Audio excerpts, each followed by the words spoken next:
नमस्कार साथियों, स्वागत है आपका स्टडी बूम में। आज हम लोगों का टॉपिक है how to qualify JRF in first attempt.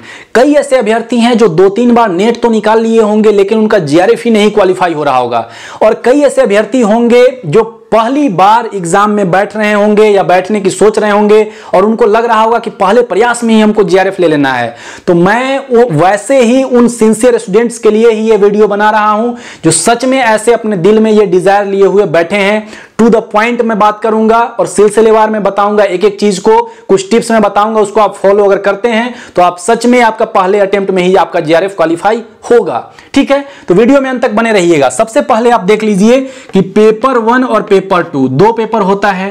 Paper 2 जो होता है वो आपका सब्जेक्ट होता है जो पोस्ट ग्रेजुएट में जो आप किए होंगे ना, पोस्ट ग्रेजुएशन में जो भी आपका सब्जेक्ट होगा वही आपका पेपर 2 में होता है। हिस्ट्री, हिंदी, जियोग्राफी, कॉमर्स, ठीक है, बहुत सारे जितने भी सब्जेक्ट हैं 80-84 वही आपका सब्जेक्ट का जो पेपर है वो पेपर 2 में होता है। पेपर 1 में जो होता है वो सभी के लिए कंपलसरी होता है। पेपर 2 में आपका 100 क्वेश्चन होता है और 2 नंबर का होगा, यानी 200 मार्क्स का, दोनों में कोई निगेटिव मार्किंग नहीं है। पेपर 1 में आपका 50 क्वेश्चन होगा 2 नंबर का और ये 100 मार्क्स का ये होगा, दोनों को मिलाकर आपका मेरिट बनेगा। ठीक है, और यह जितने भी सब्जेक्ट में जितने भी अभ्यर्थी बैठे ना, जितना भी फॉर्म अप्लाई किए, तो उसका लिया जाता है 6% जो होगा वह नेट ले लिया जाएगा कि नेट के लिए आप क्वालिफाई हो गए, और 1% को जेआरएफ के लिए क्वालिफाइड घोषित कर दिया जाता है। लेकिन ऐसा एक एग्जैक्ट आंकड़ा नहीं है। कई बार से आप लोग 2-3 बार से अगर आप लोग एग्जाम दे रहे होंगे तो देखे होंगे, या फिर अगर पैटर्न आपने देखा होगा तो आप समझ गए होंगे कि हाँ, ऐसा कोई एग्जैक्ट वैल्यू नहीं होता है कि हाँ उतने परसेंट को ले ही लिया जाए। ठीक है, लेकिन हाँ एक मोटा मोटी है, लिखा हुआ रहता है कि 1% को जेआरएफ के लिए लिया जाएगा। लेकिन आप लोग ये दिमाग में रखिए कि मुझे मैक्सिमम मार्क्स ही अचीव करना है, मैक्सिमम क्वेश्चन सही सही सॉल्व कर लेंगे तो जेआरएफ तो मिल ही जाएगा। ठीक है, तो इस चीज को ध्यान में लेकर चलिएगा। अब हम लोग बात करते हैं कि पेपर 1 की तैयारी हम लोग कैसे करें। तो पेपर 1 में आपका दिया हुआ है 10 यूनिट। ठीक है, 10 यूनिट में एक हो गया टीचिंग एप्टीट्यूड, फिर हो गया रिसर्च एप्टीट्यूड, फिर हो गया कॉम्प्रिहेंशन, फिर हो गया आपका लॉजिकल रीजनिंग, फिर हो गया कुछ मैथमेटिकल एप्टीट्यूड वगैरह जो से संबंधित या रीजनिंग से संबंधित प्रश्न पूछा जाएगा। कुछ हो गया आईसीटी से संबंधित एक यूनिट है, फिर हायर एजुकेशन से संबंधित आपके प्रश्न पूछे जाते हैं, फिर वैसे इन्वायरमेंट से संबंधित आपका प्रश्न पूछा जाता है, एक यूनिट ये भी है, और उसके बाद कुछ ऐसे करके 10 यूनिट आपको दिए हुए हैं। ठीक है, तो सारे यूनिट इंपॉर्टेंट है। कहने का मतलब कि पेपर 1 बहुत ज्यादा इंपॉर्टेंट है। कई सारे स्टूडेंट ना इसको बिल्कुल ज्यादा ध्यान नहीं देते हैं, जबकि दोनों को मिलाकर ही आपका मेरिट बनने वाला है। ठीक है, और इसमें ध्यान देते भी हैं तो पता चला कि मैथ्स को ध्यान नहीं देंगे उतना, जबकि आप लोग मैथ्स को देखेंगे तो मैथमेटिकल जो एप्टीट्यूड होता है और डेटा इंटरप्रिटेशन दोनों 5-5 प्रश्न पूछा जाता है, यानी 10 प्रश्न दोनों मिलाकर पूछा जाता है, जो काफी अहम रोल अदा करेगा आपको जेआरएफ निकलवाने के लिए। ठीक है, इस चीज को ध्यान में रखिएगा। तो इस पर भी आपको ध्यान देना चाहिए, इसको स्किप बिल्कुल नहीं करना है। अब हम लोग बात करते हैं कि कैसे हम लोग इस पेपर 1 को कैसे तैयार करें। तो देखिए, पेपर 1 में जितना भी आपका यूनिट है तो हर यूनिट में आपका कुछ कुछ टॉपिक दिया हुआ है। जैसे टीचिंग एप्टीट्यूड की बात करें तो इसमें अपना एक टॉपिक दिया हुआ है कि टीचिंग का कंसेप्ट क्या है, लेवल्स ऑफ टीचिंग क्या हैं, एडोलसेंस लर्नर क्या होते हैं, एडल्ट लर्नर क्या होते हैं। तो उसको या तो आप कोई बुक से पढ़ लें, नहीं तो आप यूट्यूब पे देख लें, नहीं तो आप गूगल पे डायरेक्ट सर्च करें, उस टॉपिक को डायरेक्ट सर्च करें टीचिंग कंसेप्ट क्या है। ठीक है, वैसे करके एक अपनी कॉपी में नोट्स बनाते चलें। ठीक है, नोट्स बनाते चले ताकि आपको बार बार सर्च करने का जरूरत ना हो। एक बार आपने इस टॉपिक को पढ़ लिया, उससे संबंधित नोट्स बना लिए, बस आपका हो गया काम। ठीक है, कम समय में ऐसे ही एग्जाम निकाल सकते हैं, नहीं तो आप साल भर पढ़ते रह जाइएगा और पढ़ते ही रह जाइएगा। इस चीज को ध्यान में रखिएगा। तो ऐसे करते हुए आप नोट्स बना लीजिए, आपका पूरा का पूरा एक जो कंसेप्ट है ना वो क्लियर हो गया। और अगर बुक अगर आप लोग देखेंगे तो ये बुक, ये काफी मेरे पास ये पुराना है, मतलब 1-2 साल हो गया है इसका। तो ये बुक काफी स्टूडेंट्स जो हैं, अभ्यर्थी जो निकाले हुए हैं जेआरएफ, वो भी इसको प्रेफर करते हैं इस बुक को। लेकिन मैं बोलूंगा कि इससे ज्यादा बेनिफिट होगा आपको ऐसे करना। ठीक है, क्योंकि कई जो स्टूडेंट है ना, अब इसमें मान लीजिए अब आप हिंदी का ले लिए, कई स्टूडेंट में यही समस्या हो जाता है कि हिंदी का ले लिए, पता चला कि हिंदी का टर्म्स ही नहीं समझ में आ रहा है। अब खुद देखिए ना, यहाँ पे सम व्यवसाय लिखा हुआ है।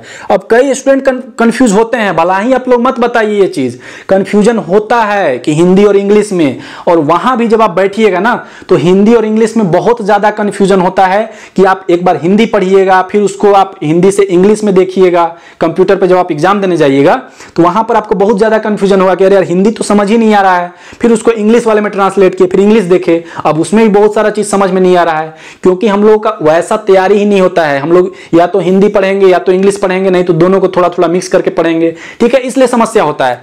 इसलिए आप लोग पहले कंसेप्ट को समझने का प्रयास करिए, और जहां भी हिंदी आप लोग देखते हैं सिर्फ हिंदी पे ही आप लोग रिलाई मत करिए कि हम लोग जो भी हिंदी में जैसा दिया हो बस हिंदी में ही पढ़ेंगे, नहीं, उसका मेन जो टर्म्स होता है ना उसको इंग्लिश में भी आप लोग थोड़ा सा रिमाइंड करने का, याद करने का प्रयास करिए कि इसको इंग्लिश में क्या बोलते हैं, ठीक है, इस चीज को ध्यान में रखिएगा। तो आप लोग जो अगर ये बुक है, इस बुक को अगर थोड़ा सा देखेंगे तो इसमें टॉपिक वाइज दिया हुआ है, जितने भी टॉपिक है ना टॉपिक वाइज आपको दिया हुआ है। हालांकि सारे टॉपिक्स में बहुत सारा, बुक का भी एक लिमिट होता है, आपको बहुत सारा चीज समझ में नहीं आएगा, तो इसीलिए मैं बता रहा हूं कि आप लोग जो है नेट से आप लोग गूगल में डायरेक्ट सर्च करिए, यहां पर जो भी दिया हुआ है ये सारा ये पाठ्यक्रम है, ठीक है, तो सिलेबस तो वही चीज है, लेकिन पूछने का जो तरीका है ना बिल्कुल अब बदल गया है। 2-3 बार से अगर आप लोग देखिएगा, पूछने का तरीका है क्वेश्चन का बिल्कुल बदल गया है, बहुत ज्यादा टफ कर दिया गया है, ठीक है, इस चीज को ध्यान रख ले। लेकिन अगर आप सही तरीके से अगर आप पढ़िएगा ना तो आपका एग्जाम बिल्कुल निकलेगा, जीआरएफ आपको मिलेगा।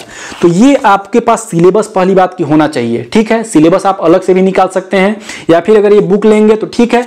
तो सिलेबस अगर इसमें से देखेंगे तो इसमें दिया हुआ है शिक्षण अभिवृत्ति, इसी को बोलते हैं टीचिंग एप्टीट्यूड, उसके नीचे फिर शोध अभिवृत्ति दिया हुआ है, ऐसे करके 10 यूनिट दिया हुआ है।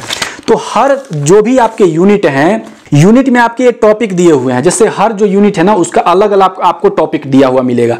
तो सभी टॉपिक को आपको एक नोट्स बना लेना है, आपको एक जो भी आपके पास जो कॉपी होगा उसमें एक एक यूनिट का अलग अलग आपके पास नोट्स तैयार होना चाहिए, ठीक है, उसको समझते हुए आप नोट्स तैयार करते जाइएगा, ठीक है।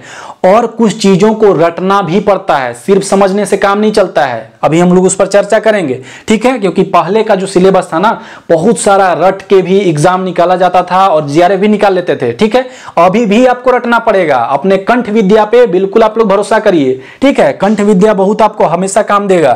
तो समझना भी है, साथ में रटते भी जाना है। अब इसमें क्या करना है, एक एक टॉपिक को टॉपिक वाइज हम लोग देख लिए कि क्या है, कंसेप्ट देख लिए, हम लोग एक नोट्स बना लिए। इसके बाद हमको इस पे कुछ भी नहीं करना है, जितना भी प्रीवियस ईयर क्वेश्चन है हमको बार बार उसको रिवाइज करना है और उसको पढ़ के याद करते जाना है, समझते जाना है, ठीक। इतना करने के बाद आपको मैं बता रहा हूं, ये मेरे पास पुराना है जो यूजीसी नेट का जो भी प्रश्न पूछा गया है, ठीक है, ये मेरे पास ये 2020 का होगा, 2020 का 2021 का होगा। तो आप लोग करंट का ले लीजिएगा, 2 साल का मिनिमम आप ले लीजिएगा, ठीक है, 2 साल का ले लीजिएगा कि प्रीवियस जो 2 बार का जो एग्जाम हुआ, यानी 3-4 पेपर तो हो ही गया होगा, हर साल 2 बार एग्जाम होता है, लेकिन पहले 1 साल में एक ही एग्जाम हुआ है, ठीक है, दोनों को कंबाइन करके एग्जाम लिया जाता रहा है। तो आप लोग 2 साल का ले लीजिएगा, 2 साल का आपके पास पेपर हो गया, तो 2 बार का पेपर आप लोग ले लिए, काफी ज्यादा आपके पास हो गया। और इसको पूरा ना इसी को आपको सॉल्व करते जाना है, इसको कंसेप्ट को समझने के बाद जो आप लोग नोट्स बना लिए उसके बाद आपको इसी को पढ़ते जाना है, इसी को बस आपको पढ़ते जाना है, सॉल्व करते जाना है, कुछ भी नहीं करना है इसमें, ठीक है। एक चीज ध्यान में रखिएगा, क्योंकि इसमें लक भी मायने करता है। कई जो स्टूडेंट है ना जो बहुत तिस्मार खान होंगे, आपको बोल देंगे कि हाँ हमको तो पहले ही से पता था मेरा एग्जाम निकलेगा, हमको बचपन से ही पता था कि हम जीआरएफ के लिए ही पैदा हुए थे, इसी को एग्जाम को निकालने के लिए। वो सब फालतू की बातें होती हैं। और कुछ लोग आपसे ये बोले कि मैंने 1 महीने के तैयारी में ही जीआरएफ निकाल लिया है, वो भी बिल्कुल झूठ बोल रहे हैं, ठीक है, क्योंकि बहुत लंबा चौड़ा सिलेबस होता है और एग्जाम का जो पैटर्न, पूछने का जो प्रश्न है ना, प्रश्न पूछने का जो पैटर्न है बिल्कुल बदल गया है, ठीक है, बहुत ज्यादा टफ कर दिया गया है। तो जो 1 महीना में जो बोल रहे होंगे वो बिल्कुल झूठ बोल रहे होंगे, हवा में बात कर रहे हैं, उनके बात पर बिल्कुल भरोसा मत करिएगा। मैं ये मानकर चल रहा हूं कि आप लोग बाकायदे 3-4 महीने से तैयारी कर रहे होंगे, ठीक है, क्योंकि अगर पूरा सिलेबस कंप्लीट ही नहीं कर पाए तो आप सिर्फ तुक्का केवल पर थोड़ी निकाल लीजिएगा, कुछ तो सिलेबस कंप्लीट होना चाहिए ना, उसके बाद ही कुछ तुक्का वगैरह आप लगाइएगा, तभी आपका कुछ लक वगैरह साथ देगा, ठीक है।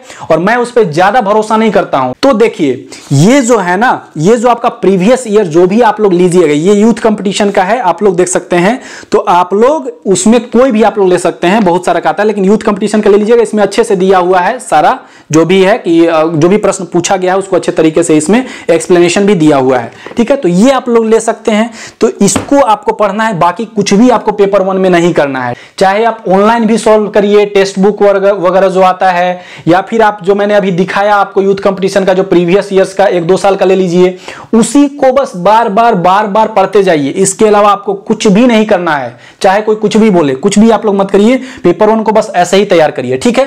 पेपर 2 की अगर बात करें तो मैं सिर्फ हिंदी की मैं बात करूंगा, ठीक है। बाकी आपका कोई भी सब्जेक्ट हो सेम वैसे ही आप लोग अप्लाई करिएगा, क्योंकि पहले क्या होता था कि कोई भी आपका सब्जेक्ट हो, प्रीवियस ईयर 10 साल का क्वेश्चन है, पूरा रट लिए क्वेश्चन और जाके एग्जाम दे दिए, हो गया, ठीक है। वैसे ही एग्जाम निकल जाता था, जीआरएफ भी निकल जाता था। लेकिन अब प्रश्न पूछने का जो तरीका है ना, बिल्कुल बदल गया है और डीपली प्रश्न पूछा जा रहा है, काफी ज्यादा कठिन पूछा जा रहा है। अगर मैं हिंदी की बात करूं तो हिंदी में आपके जितने भी टेक्स्ट हैं, टेक्स्ट जो आपके उपन्यास हैं, नाटक हैं, कहानी है, जो भी आपको पढ़ना है, मतलब बुक जो कविताएं हैं, तो उसके अंदर से आपको प्रश्न पूछा जा रहा है। पहले आप लोग थोड़ा मोड़ा जैसे कहानी हुआ तो एक ओवरव्यू लिए और एग्जाम में बैठ गए, ठीक है। और वैसे ही पहले प्रश्न पूछने का तरीका भी था, एक ट्रेंड भी था। लेकिन अब बिल्कुल ट्रेंड बदल गया है। आपको एक कहानी पढ़िएगा ना, कहानी के अंदर से प्रश्न पूछ दिया जाएगा कि ये फलाना व्यक्ति ने इसको इतना रुपए दिया था तो कितना रुपए दिया था। इस प्रकार से प्रश्न आपसे पूछ लिए जाएंगे। इस चीज को ध्यान में रखिएगा। तो इस लेवल का आपको तैयारी करना पड़ेगा। उसके मामा का नाम क्या था, चाचा का नाम क्या था। ये उतना कठिन भी नहीं है, मतलब ऐसा मत अब एक बिल्कुल दिमाग में बैठा लीजिए कि अरे बाप रे ये इतना कठिन बता रहे हैं, अब तो एग्जाम ही निकलेगा। ऐसा नहीं होता है। उपन्यास कहानी पढ़ने में बिल्कुल इतना आनंद आएगा ना, ये आप लोग पढ़ लीजिएगा और उसके अंदर से कहीं भी प्रश्न आएगा तो आप लोग कर लीजिएगा। अब देखिए कि हिंदी में आप लोग को तैयारी कैसे करना है।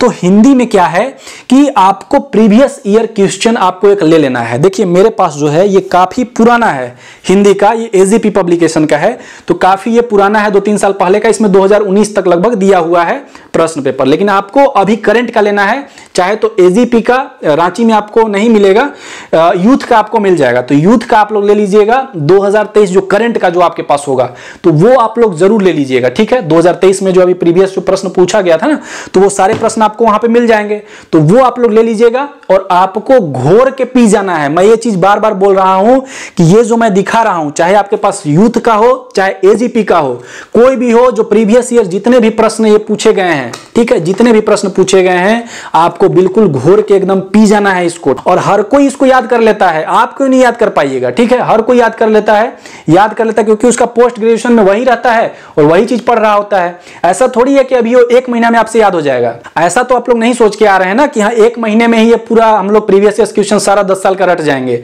ठीक है। वैसा होगा भी नहीं, ठीक, क्योंकि मैं यह मान ही कर चल रहा हूं कि आप लोग 4-5 महीने से तैयारी कर रहे हैं और आपका बैकग्राउंड ठीक ठाक है अपने सब्जेक्ट को लेकर। इसीलिए मैं बोल रहा हूं कि आप लोग प्रीवियस ईयर क्वेश्चन पूरा रट जाइए, घोर के पी जाइए, ठीक है, पहला बात। दूसरा, जितना भी टेक्स्ट है, टेक्स्ट को आपको बिल्कुल नहीं छोड़ना है, चाहे कोई भी हो, धरती धन्ना अपना हो, जितना भी उपन्यास दिया हुआ है, जितना भी कहानी दिया हुआ है, जितना भी नाटक दिया हुआ है, एक बार से बल्कि 2 बार आप पढ़ लीजिए अगर आप पहले पढ़ लिए हैं तो। लेकिन आपको पढ़ना जरूर है। हिंदी में आपको कोई भी टेक्स्ट नहीं छोड़ना है, इस चीज को ध्यान में रखिएगा। कई ऐसे स्टूडेंट हैं जो अरिहंत में जो थोड़ा थोड़ा करके दिया हुआ रहता है ओवरव्यू, वो पढ़ के चले जाते हैं। तो पहले चले जाते थे, वो काम चल जाता था, अब आपका काम बिल्कुल नहीं चलेगा। अब आपको जो भी उपन्यास नाटक दिया हुआ है आपको थॉरोली रीड करना होगा, तभी आप एग्जाम में सॉल्व कर पाइएगा और तभी आपका जीआरएफ निकलेगा। तो आपको टेक्स्ट पहली बात की पूरा पढ़ना है।